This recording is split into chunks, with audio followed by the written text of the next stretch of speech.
YouTube channel na Itbulaga ng TVJ or Original Dabarkads, mga sangkay. Nanakaw nga ba?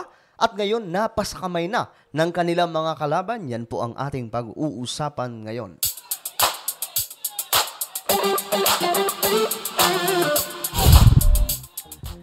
Ito na guys, magandang oras po sa lahat ng mga nanunood dyan.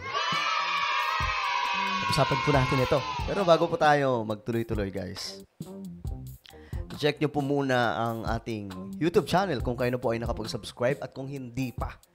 Alam nyo na ang dapat nyong gagawin. Sa ibaba po ng video na to, may makikita po kayong subscribe button dito po sa YouTube. Click nyo lamang po yung subscribe, tapos i-click nyo yung bell at i-click nyo po yung all. Ulitin ko, click the subscribe down below, click the bell, and click all. Ayan. Okay. So, ito na guys. Pag-usapan po natin ito. No, patungkol po ito sa ano eh. Ito guys. May balita kasi tungkol po sa Itbulaga na yan. Ito po yung YouTube channel. Ito, nakikita nyo mga sangkay. Yan po yung YouTube channel ng Itbulaga. Hindi po ng Itbulaga na nasa GMA, ha? Yung original Itbulaga, which is sa TVJ. Lahat po ng mga social media platform ng original Itbulaga, hawak po talaga ng TVJ. Ngayon, mga sangkay, nakapagtataka na bigla pong nangyari, na ito pong nangyari mga sangkay, oh. Ito po yung YouTube channel. Tapos sa home nito, wala po kayong makikita mga video, mga content. Pinalitan na rin po yung profile picture niya at nakalagay na po yung tahanang pinakamasaya, Itbulaga. Tapos may nakalagay tape. Ano ang nangyari? Ano ang naganap? Bakit nangyari ang ganitong biglaang pagkakuha nitong Itbulaga? May gumalaw nga ba, mga sangkay? So ngayon, eto. Basahin po natin ang impormasyon tungkol dyan. Okay. Nabawi na ba ng Television and Production Exponents Incorporated ang pamamahala sa original YouTube account ng Itbulaga? Ang nasabing YouTube account ay gamit ng original hosts ng longest-running noon-time show na sina Tito Soto, Vic, and Joey, kasama ang legit Dabarkads mula pa noong 2012. Martes ng gabi, September 5, 2023, ito po yung date, napansin ng mapanuring mga mata ng netizens na napalitan na ang cover picture ng Itbulaga YouTube account kung saan nakalagay na rito ang bagong logo ng show na umiere sa GMA. Bakit naman ganon? May bago na ring logo.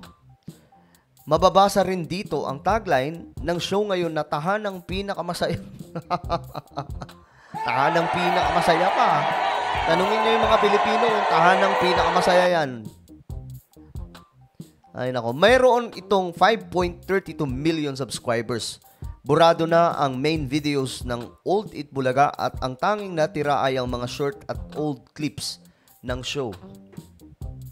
Nako, masama ito, mga sangkay. Ito po, tingnan nyong mabuti. Wala na pong mga video dyan na mahalaga. Ano ang ginawa nila? Nahack nga ba? At ganito po, wala pa po kasing komento until now. No, yan po yung inaabangan natin. Magkaroon po ng komento bigla about po dito. Pero ganun pa man mga sangkay, ito na nga. Mukhang naaagaw na po nila eh. Ano ba ang nangyari? Ngayon ito, mga sangkay. Tingnan po natin mabuti kung may impormasyon dito about dyan. Hindi malinaw kung hawak na rin ng tape ang iba pang social media accounts ng Itbulaga gaya ng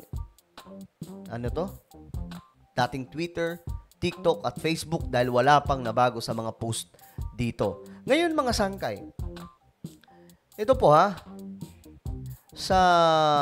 kung titingnan po natin ito po, ang Twitter account nila may follower po na 3.7 million.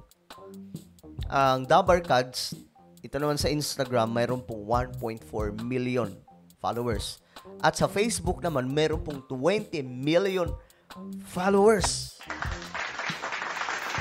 Yan po yung mga original na social media platform ng original Itbulaga. Sa ngayon, mga sangkay, standby po tayo. Wala pong update. Wala pong nakikita pa po na pagbabago.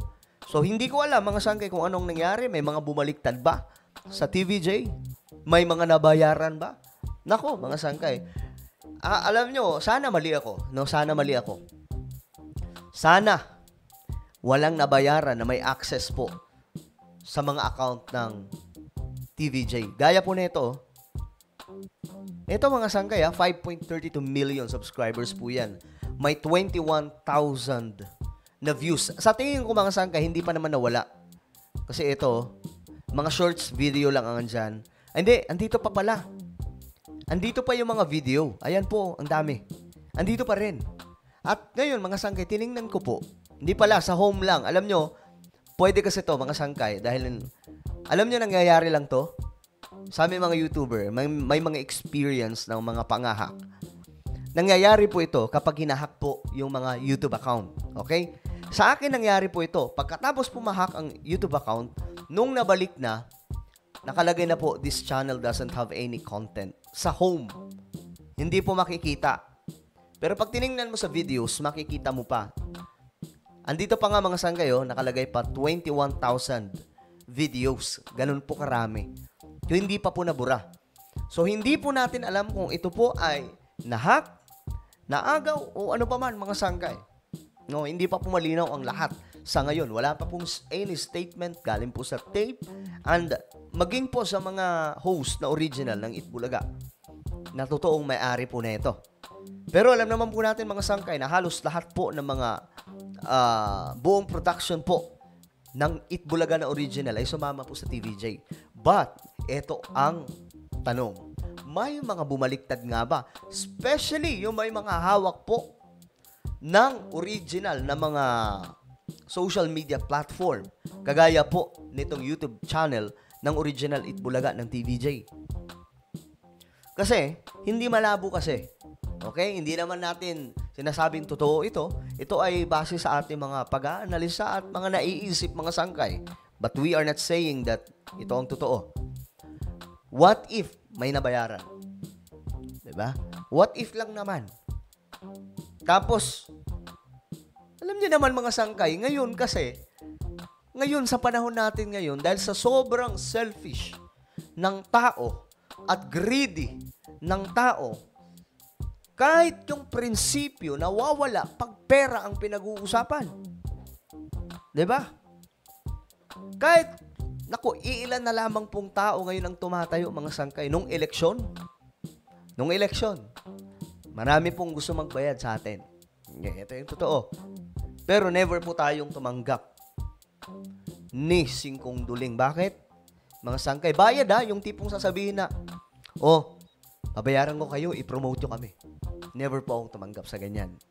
Guys, hindi po natin ginawa yan. Bakit? Hindi po bayad ang prinsipyo natin, guys. Pero ilan na lamang po ang ganyan ngayon. What if walang-wala yung sabihin na natin, yung editor or may hawak po ng mga social media platform? I'm sure mga sangkay, hindi lang naman isang may hawak nito. Ng iba. Especially po yung iba pang social media platform ng TVJ. Kasi ito mga sangkay, panigurado, may gumalaw nito. Hindi ko alam kung anong nangyari, pero syempre lalabas pa rin ang totoo niyan sa mga susunod na araw. Pero gaya ng sinabi ko, mga sangkay, eto na nga po. Nadali. Ngayon, nung tiningnan ko mga sangkay, yung YouTube channel na ito, wala pa pong live. 2 years ago pa yung live na ito. Wala pa po silang live, mga sangkay, tungkol po sa itong Itbulaga ng tape. Dito pa rin po sila nagla-live. Ayan po, 10 hours ago. Dito pa rin po sila nagla-live. Kay Isko Moreno Domagoso, na masyado ngayong mahangin dyan sa Itbulaga ng GMA at tape.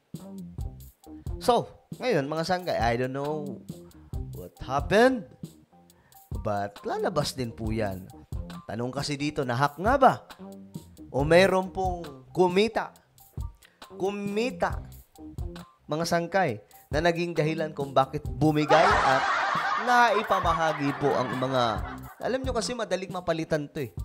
Lalong-lalo na kung isa siya sa may mga sangkay, yung number, yung email, nasa kanya. Ako. Pero, ano po ang inyong komento tungkol po dito? Tingin nyo ba mga sangkay, ano nga ba talaga ang pinakatotoong nangyari? Nahack nga ba? Nahack nga ba itong Itbulaga YouTube channel ng TVJ? O official ito na pagkuha?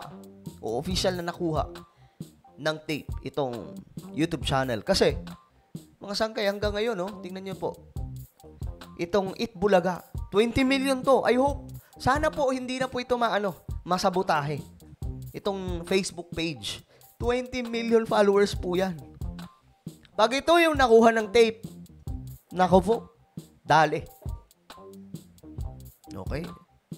Pero pwede naman i-report. Sa dami ng supporters ng Itbulaga or TVJ, madali lamang po i-report pag Facebook. Pag YouTube kasi medyo pahirapan mga sangkay. Pero ngayon, ano kaya ang magiging action dito nila, no? Well, ano po inyong opinion mga sangkay? Comment nyo po sa ibaba. Ngayon, bago tayo magkalasan, no? Paki-subscribe po muna itong isa kong YouTube channel, Sangkay Revelation. Hanapin nyo po ito sa YouTube at kapag nakita nyo na click the subscribe, click the bell, and click all. So, ano pa yung magpapaalam hanggang sa muli. This is me, Sangkay Janjan. Palagi nyo pong tatandaan that Jesus loves you. God bless everyone.